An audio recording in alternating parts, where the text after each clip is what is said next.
Hi, good morning, everyone. How's it going?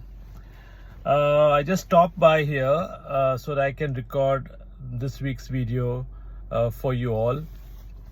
And while I was thinking what to share with you, I remembered a quote I saw by a Lebanese poet. His name was Khalil Gibran. I hope I got his spelling right. And it was a big poem, but part of it was like this: uh, you are like bows from which your children as living arrows are sent forth. And actually I saw this for the first time when I was passing by, I think in a mall or something, I can't remember, a bookstore. And I saw it, and I came back and I read again and was there for a while, and it was really so profound and so deep. And I saw this quote quite some time back, but it's so strong in my memory, and it has driven me since in things that I would like to do for my children. So I have two boys, by the way.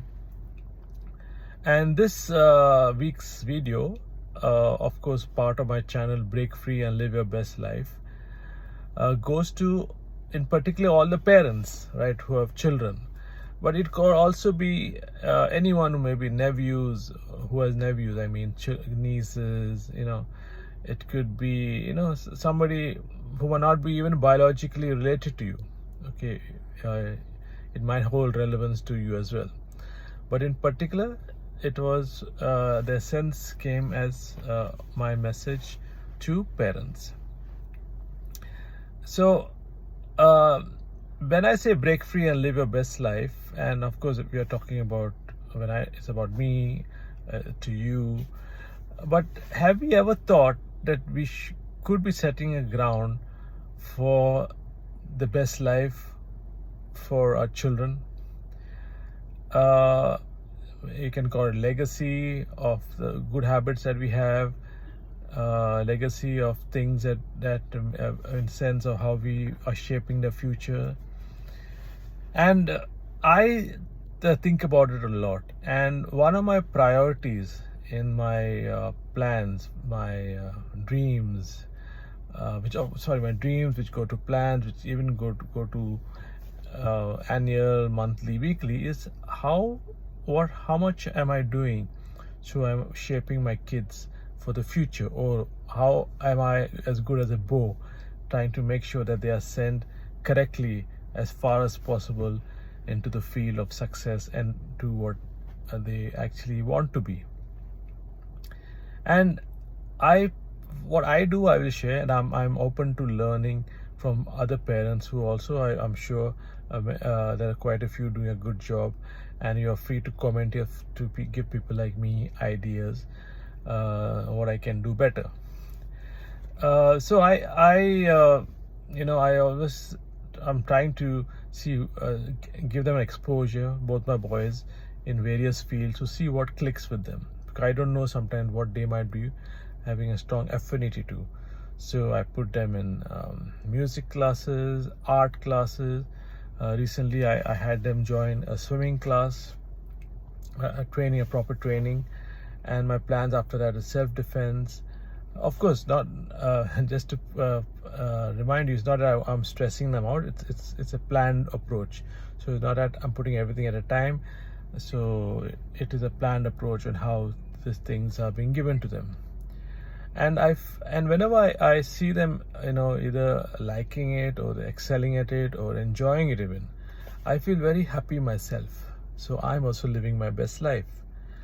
I think it basically comes down to premise, and more you give actually comes back to you. But coming back to my point, I would like each one of you, particularly with kids, to think about how you can set your kids the best possible foundation or support or push into their lives ahead. And again, I must say, you can only do the best you can do, even the very best you can do. You don't know what the result is going to be, but the important thing is we do our best, right? So I read a lot of books. I'm reading some books now, how to raise children. I'm reading, there are so many mistakes I'm also making, I'm trying to improve on, not only from the books I've read, but also when I see examples of other good parents. So I keep on looking at that. And I was at the sports day of my son last Saturday, and the chief guest, who was a senior officer in the Navy, had something very interesting. He was giving his speech, and he was talking about sports, and he said sports is the only area where you're allowed to fail gracefully. I never heard that before, and I was so taken back by that, as a really inspirational or my highlight for that day, and something I want to instill in my sons. Now, I will be there as all parents for a certain time, and after that we won't be there for whatever reason. Maybe they go somewhere to college or to work or make their own lives, or whatever reason. But what I can give with him is equip him with not only opportunities, like what I said before, either disciplines, swimming, martial arts, music, art class. That's one part of it, but also in the what is the skill, maybe the skill of failure. Example. So this example of failure, and how it's okay to fail, how it's okay to get rejected, how it's okay to succeed but not to be carried away with it, right? Which reminds me of another poem. It's called If by Rudyard Kipling. Now, it's quite a big poem, and I don't have the liberty of time to share the entire poem, but I would encourage you to read it, because it basically says, it basically says that what it talks about resilience, and it says if you go to tough times and you get through it, you actually somebody, a man, say at the end. So a lot of these inspirational quotes, either through poems or speakers, give a lot of message, right, for life. Now, school is important, no doubt. Education is extremely important, but there are well-educated kids, doing very well academically, but they actually fail in life.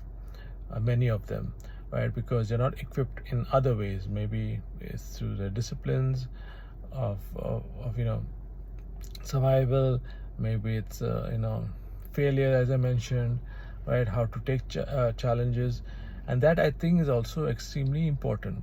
Why I'm saying this is because in my approach to my boys, I am trying my best, and I'm not saying I'm doing a great job. I'm trying my best to look at all these aspects, constantly reviewing things, right, and constantly doing the best that I can do. So I would like you to have a think about this. On if you think this is something where you can spend little time on. You see, we are not here forever, right? And we are here to make an impact. And many people do great amount of impact on environment, on orphanages, old age home, charities. That's great, and that's something I should learn from. But also in normal people, day-to-day life, can make a big impact through their children. And there are so many things we should not take for granted, right? They are a gift to us. They come to us for a reason. They come to us so that we can direct them properly, and we should not go away from that responsibility, right? And today, I also know my sons might or might not know what I do for them, and it's not a question of whether they even know, they even don't recognize it for whatever reason, right? maybe this thing is normal, or maybe they don't know actually what's going on in my head, how I'm planning it. And the point is, it's not the thanks that I look for or the appreciation. It's just that the deep satisfaction when I look at them, and hopefully they inculcate these habits. Okay, hopefully that which help them in their own path. That itself will be fulfilling for me, right? So this is something I like to share with you in this week's video. Hope you found this somehow inspiring for you, as I found it inspiring from other people, poems or leaders or motivation speakers who shared many things with me. If you want to more information on this with regards to books or people or authors, I'm more than happy to share, right? Please don't forget to subscribe to my channel, leave a comment if you have to, and share it if anybody you think will find is useful. Thank you and have a good day. Bye.